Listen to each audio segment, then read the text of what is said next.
Tout d'abord, merci. Merci de m'avoir accompagnée en tant qu'organe de presse pendant ces 4 années. Vous avez toujours été présente.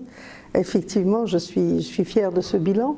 Et surtout, je voudrais remercier les 2 équipes qui m'ont accompagnée. À leur tête, les vice-présidents généraux. Donc, pendant le premier mandat, c'est Aziz Daden, qui est le président de S2M. Et le deuxième mandat, c'est Youssef Alaoui, qui est le PDG de Mobile Blanc et qui est lui-même candidat à ma succession. Donc effectivement, on peut parler peut-être de 2 volets, le volet restructuration de la fédération, restructuration financière, restructuration en termes de membres, puisque nous avons plus de 80 membres qui nous ont rejoints en 4 ans. Nous sommes passés d'un chiffre d'affaires d'environ 2 millions de dirhams à plus de 8 millions de dirhams. Nous avons terminé le mandat avec un nouveau logo, comme vous pouvez le voir, qui reflète les couleurs de l'innovation, qui reflète donc une nouvelle dynamique et en même temps avec une touche marocaine, puisqu'il y a la mosaïque également sur le logo. De point de vue action maintenant, c'est-à-dire des actions concrètes, on a mené plusieurs chantiers.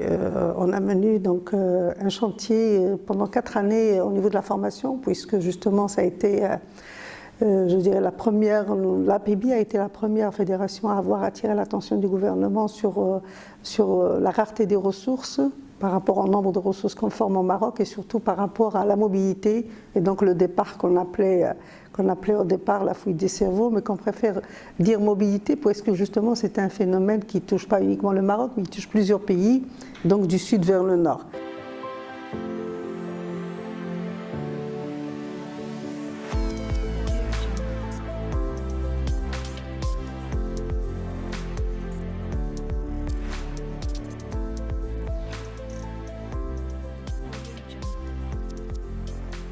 Moi, personnellement, je suis satisfaite, mais on est toujours un peu frustré.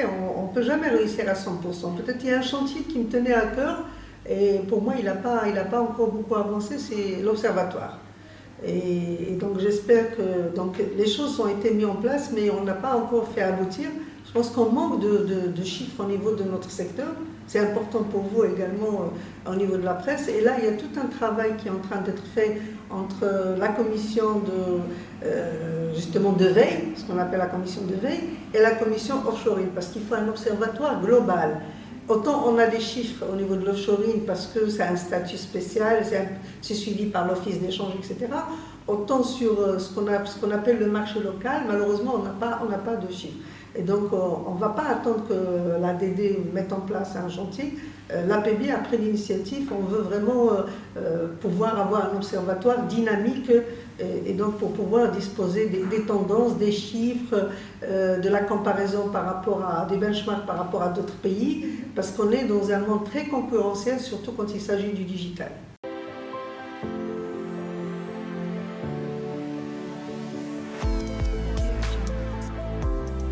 Une fois que le e-gov va marcher, tout le reste va suivre. Mais pour que le e-gov marche bien, donc il y a ça, bien sûr. Il y a également un autre point important, c'est l'infrastructure télécom. Donc au niveau de l'infrastructure télécom, il nous faut, on a pris le chemin de la libéralisation depuis longtemps. Là, nous avons modifié notre loi pour permettre le partage entre les différents opérateurs, mais on doit aller plus loin. Et il y a une feuille de route qui se prépare au niveau de la NRT pour une ouverture encore plus, pour pouvoir avoir justement plus d'opérateurs et pour pouvoir diminuer donc, le prix de Internet, parce qu'avec les services e-gov, il faut que tous les Marocains, peu importe où est-ce qu'ils sont, ils doivent absolument justement se connecter et à un prix qui est abordable en fonction donc qui répond au niveau de vie du Marocain. Donc ça, c'est les infrastructures. Et puis autre chose, il y a tout un chantier également de conduite de changement dans tous les ministères, ce qu'on appelle, je dirais même de l'alphabétisation numérique. Et donc là, il y a vraiment de la conduite de changement, des formations et également des sensibilisations au niveau des citoyens marocains. Et encore plus, on peut aller plus loin, on peut faire un peu comme le Portugal. J'ai eu l'occasion de visiter et de voir un peu comment l'agence de digital a travaillé. Au niveau du Portugal, ils sont très bien placés dans tout ce qui est projet e-gov. C'est qu'ils ont créé en fait des genres de kiosques dans tout le pays qu'on pourrait faire au Maroc, avec chaque kiosque qui est maintenu par un jeune entrepreneur. Donc ça créerait énormément d'emplois. Et ce jeune entrepreneur, en fait, il est au service des personnes qui ne savent pas utiliser les technologies de l'information. On a encore un taux d'analphabétisation important au Maroc et qui sont là avec une prise en charge de l'État d'une partie. Et puis on vient dans le kiosque et nous avons un jeune qui nous assiste et qui fait toutes les démarches administratives pour nous. Donc il y a en fait la gouvernance, l'infrastructure télécom et tout ce qui est formation et sensibilisation. Voilà pour moi les trois choses qui feront qu'on pourra non seulement reprendre notre place de leader qu'on avait à un moment donné et que nous avons malheureusement perdu.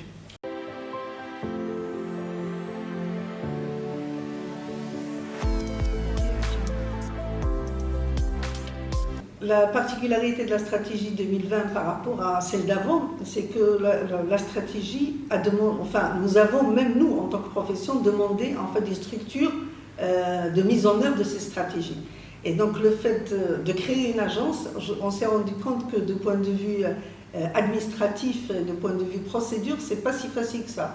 Donc ça a pris quand même, 2 ans entre le moment où il fallait créer l'agence, recruter, nommer un directeur général, mettre en place tout ce qui est process, les statuts, les budgets, etc. Donc l'agence n'est devenue opérationnelle que cette année, que je dirais que fin 2019 à peu près. Mais heureusement que d'autres ministères n'ont pas attendu l'agence, parce qu'on voit quand même qu'il y a un travail qui est très bien fait par l'Agence de conservation foncière, donc qui approche le service aux citoyens. Bien sûr, le ministère des Finances, ils ont toujours été leaders. Il y a la CNSS qui continue. Donc il y a beaucoup de ministères qui ont avancé, mais on voit qu'en fait, ça dépend toujours du leadership et du management, parce que c'est un domaine, je dirais, où on y croit, on n'y croit pas, quoi. Je veux dire, mais quand on y croit et qu'on a des connaissances, les choses avancent très vite. D'ailleurs, on s'en est rendu compte quand nous avons fait les entretiens pour les recommandations paper. On a fait des entretiens avec plusieurs directeurs d'entreprises publiques et directeurs d'entreprises privées. Et nous avons été, en fait, dans notre sélection, nous avons sélectionné des gens qui sont très sensibles au digital. Peu importe la fonction qu'ils occupent actuellement, mais qui sont très sensibles au digital. On a vu le Wali de Banque Marib, je veux dire la présidente de Inouï, au niveau de Tijari, etc. On a vu quand même une quinzaine de personnalités qui sont très sensibles et on a remarqué qu'ils convergent tous en fait vers les mêmes recommandations. Ils veulent que les choses avancent, qui avancent assez très vite et ils ont tous salué notre travail.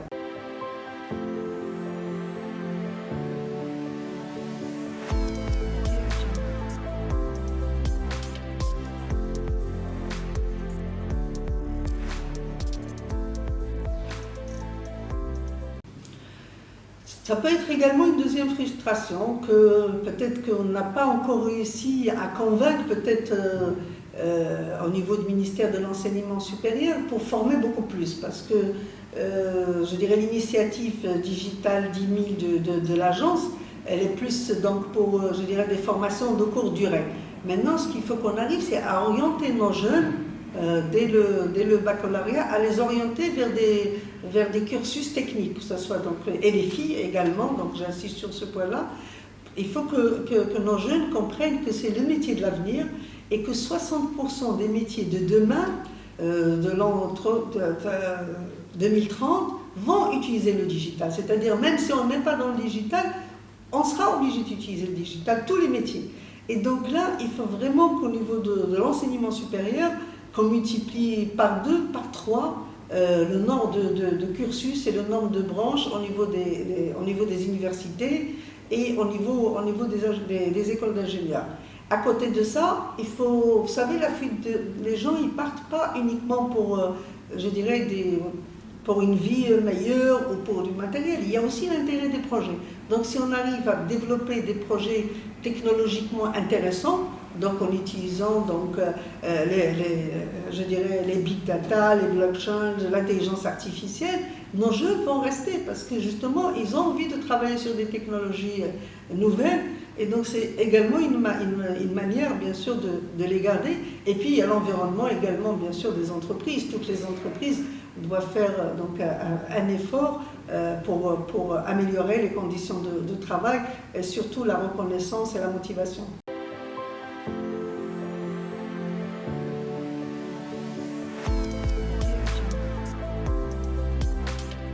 On a fait le maximum en tout cas.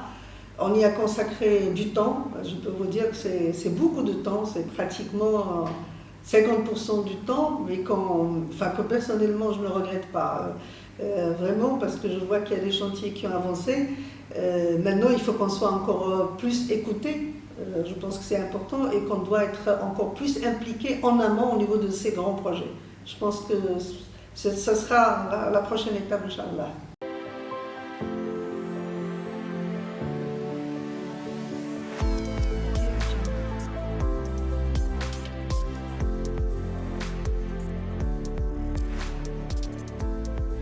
Je dirais une sensibilité, il y a une vulgarisation. Par rapport, là je répondrai à votre question, quand on dit compétitivité, c'est plus par rapport au secteur privé. Oui, on peut dire que malheureusement le secteur privé n'est pas encore rentré en plein pied dans la transformation digitale. D'ailleurs, nous avons eu l'occasion de recevoir ici même le futur binôme qui va présider la CGM dans quelques jours. Et nous avons beaucoup insisté sur l'accompagnement des membres de la CGM en disant clairement que la compétitivité, ce n'est pas pour rendre une entreprise compétitive, ce n'est pas que la protection de l'extérieur, parce qu'on sait qu'il y a une compétition mondiale. On sait qu'il y a des accords de libre-échange avec tous les pays. C'est bien de temps en temps de revoir les accords de libre-échange et de mettre en place des procédures de protection de notre industrie, mais ce n'est pas suffisant.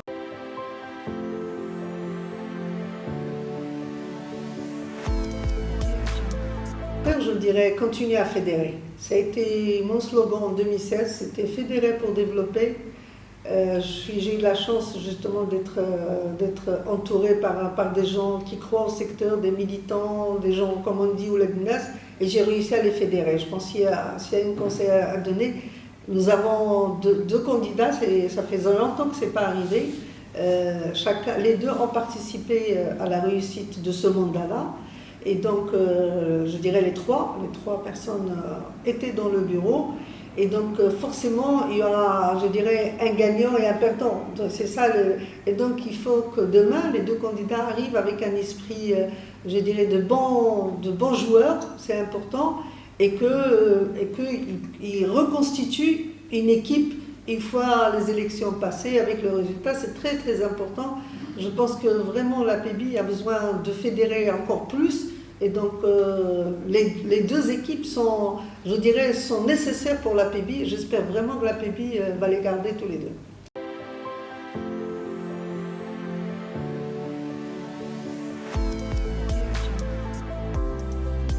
Vous savez, je vais prendre un peu de congé, un peu de vacances, ça c'est sûr, avec ma famille. Vraiment, j'en ai besoin. Et je reste ouverte à, je dirais, là où j'ai de la valeur ajoutée pour mon pays, je suis toujours partante.